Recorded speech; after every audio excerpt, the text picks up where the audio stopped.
भगवान शब्द में 4 अक्षर हैं। आप गिनो, भा, ग, वा और ना। और इन्हीं को चलाने वाला वो परमात्मा ईश्वर है। भा यानी ये भूमि, ये जो धरती है, ये भूमि है, इस भू तत्व का जो मालिक है वो भगवान है। कहो जय श्री कृष्ण।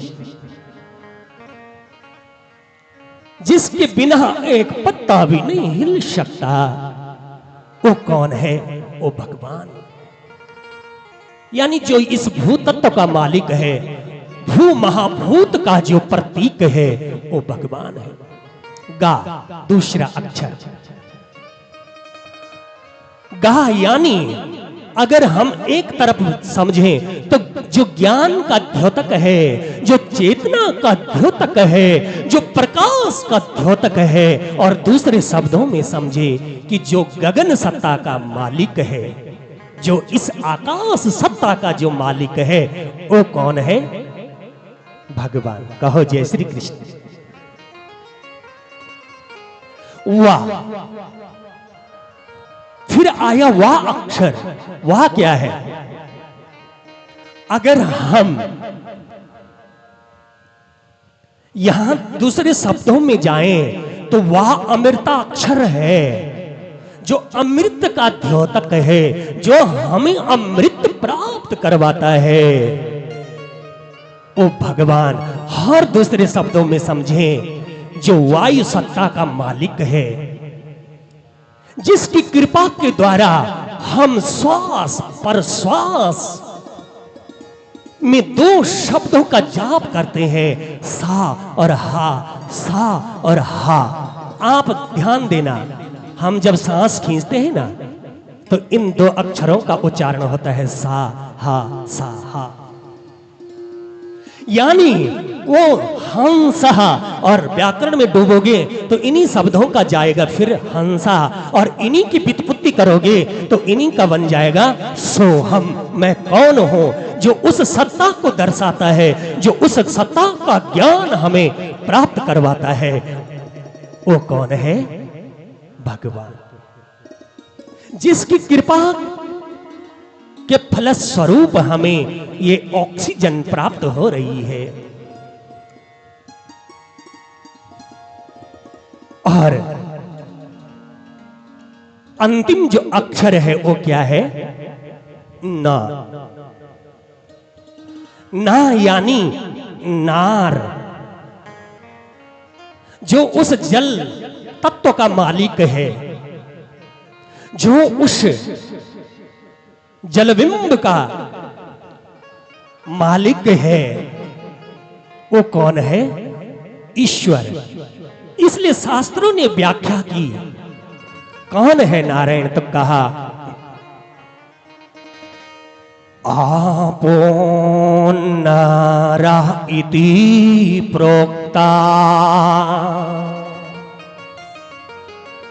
आपो वै नरसो नवः,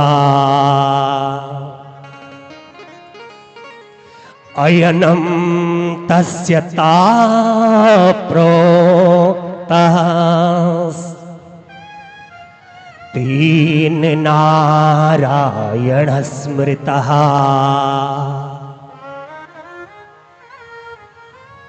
जिसका घर किसको माना? जल को। अयन नार कहते हैं जल को, जो जल में उत्पन्न हुआ, और उसका नाम क्या पड़ा? नारायण। और नर से, नारायण से जो उत्पन्न हुआ, उसका नाम क्या पड़ा? नर। इसलिए हमें क्या कहा जाता है? नर। कहो जय श्री कृष्ण। वो नारायण है। इस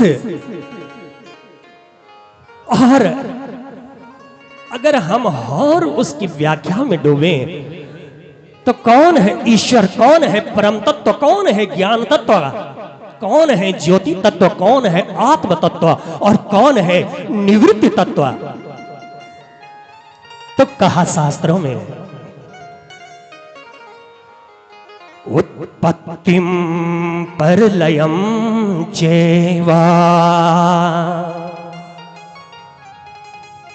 भूतानां आगति गति वेति विद्याम विद्याम च सवाच्यो भगवानानिति।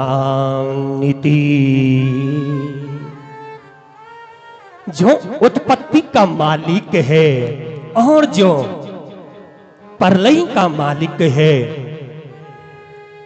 और जो हर एक प्राणी का जीवन दाता है, जिसे प्राणों में ढिम ढिम घोष किया, जिसे प्राणों ने जिसकी व्याख्या की, वेदों ने जिसका गान किया, वेति विद्या अविद्याम च। हम कहते हैं विद्या हम अविद्या हम। जो सर्वत्र व्यापक है वो ईश्वर कौन है? उसी सत्ता का नाम है भगवान, उसी सत्ता का नाम है परमेश्वर, उसी सत्ता का नाम है चैतन्य।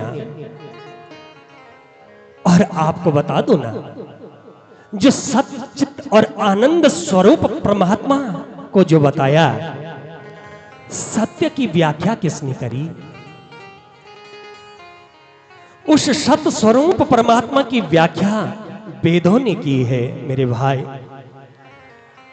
मेरी मां, मेरी बहनों, उस सत्य को जानने वाला आप और हम में ये सामर्थ्य नहीं। उस सत्य को तो वेद ही जान सकते हैं। उस सत्य स्वरूप नारायण की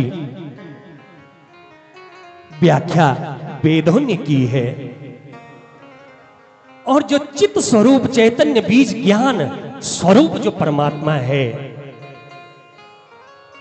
उसकी व्याख्या उपनिषदों ने की है। उपनिषदों ने उसको सहर्ष समझा है।